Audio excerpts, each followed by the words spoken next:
변호사님, 최근 야구 경기나 콘서트 티켓 등이 금세 매진되다 보니 중고 거래 앱이나 SNS에서 웃돈 주고 많이들 판매한다고 해요. 그런데 최소 2배부터 최대 10배 이상 올려서 파는데 이거 불법 아닌가요? 불법 맞죠? 원칙적으로 암표 거래는 엄연히 불법이에요. 경범죄처벌법 제3조 제1항 9호를 보면 공연, 경기 등의 입장권이나 교통권 등을 정가 이상으로 사고 파는 행위를 금지하는 조항이 있어요. 그럼 예를 들어 제가 예매해둔 야구 티켓을 못 가게 돼서 정가 그대로 팔거나 혹은 수수료만 붙여서 판매하는 것도 문제가 되나요? 예매한 티켓을 사용하지 못하게 돼서 정가 이하로 팔거나 단순히 예매 수수료나 배송비 정도만 더해서 거래하는 건 암표로 보지 않아요. 그런데 관련 사업자 등록 없이 직업적으로 이행한다면 문제가 될 수 있죠. 즉, 이익을 취할 목적 없이 양도하는 경우는 괜찮은데 만약 판매 가격이 정가보다 높다면 이익 목적의 거래로 간주될 수 있어서 처벌 대상이라고 볼 수 있어요. 요즘엔 중고나라나 당근, SNS 같은 온라인 플랫폼에서 티켓이 거래되잖아요. 그럼 온라인에서 팔면 더 큰 처벌을 받나요? 그렇죠.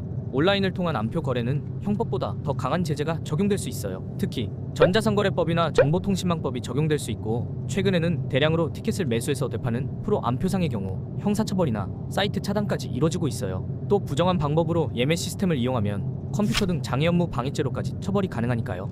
생각보다 훨씬 무겁네요. 말씀하신 대로 암표 거래가 불법이라면 실제로 이걸 막기 위한 제도적인 장치도 있나요? 솔직히 매년 암표가 계속 나오는데 완전히 막을 방법이 있을까요?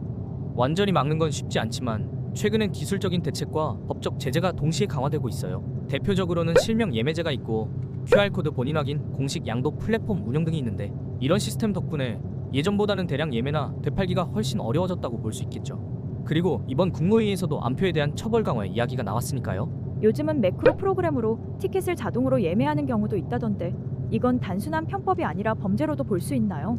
그럼요. 매크로를 이용해 예매 시스템을 교란시키는 행위는 단순 편법이 아니라 형법상 업무방해죄 또는 컴퓨터 등 장애 업무 방해죄에 해당된다고 볼 수 있어요. 최대 5년 이하 징역 또는 1,500만 원 이하 벌금에 처해질 수도 있고요. 그렇다면 팬들이 암표 거래를 신고하거나 제보할 수 있는 창구도 있나요? 물론이죠. 각 구단이나 예매 사이트에 불법 거래 신고센터가 마련되어 있고 경찰청의 사이버범죄 신고 시스템에서도 가능해요. 요즘은 캡처 화면이나 거래 내용만 있어도 조사 근거로 활용이 가능하기 때문에 팬들의 제보가 많아질수록 암표 시장이 줄어든다고 볼 수 있죠. 마지막으로 변호사님이 보시기에 앞으로 암표 근절을 위해 필요한 추가 조치가 있을까요? 암표상 수익의 100배 환수법?